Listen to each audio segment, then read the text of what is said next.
to the I-24 News Desk. I'm Benita Levine, coming to you live from Tel Aviv. We start with our focus on the coronavirus pandemic with Prime Minister Naftali Bennett and Health Minister Horowitz outlining a three-point plan to try and contain the spread of the Delta mutation.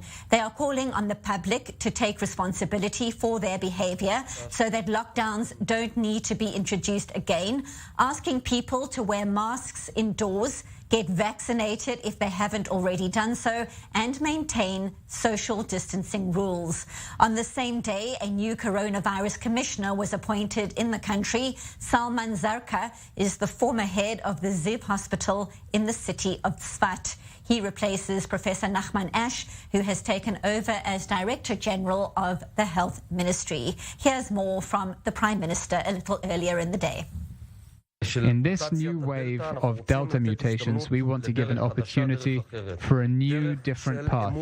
A path of trust with you, the public, a path of cooperation. And we have two possibilities.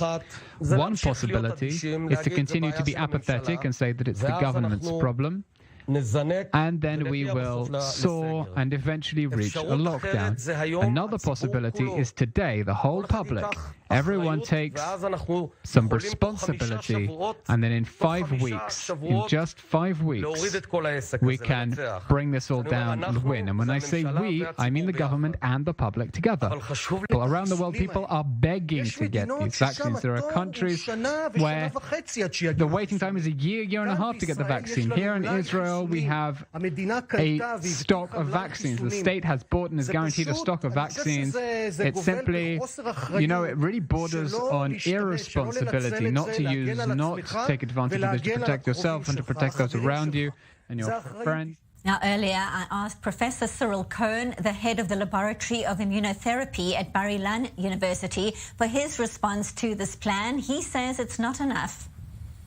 I'll be honest, I was expecting something a little bit more drastic, honestly, because, this kind of speech, we heard exactly the same speech a year ago with the newly appointed, at that time, Tsar, Corona Tsar, Roni Gamzu, which was built on, trust with the people, etc. And we know that it didn't work. So really, honestly, trusting too much the people, the public, so that they will, by themselves, follow the guidelines and everything, I don't think it's going to work. And therefore, I do believe that besides that, they really need to implement, as I said, as fast as they can, a stronger policy to have people, following those rules, and also the fast or quick tests deployment, so that we can have a better idea of what is going on in terms of infection in Israel.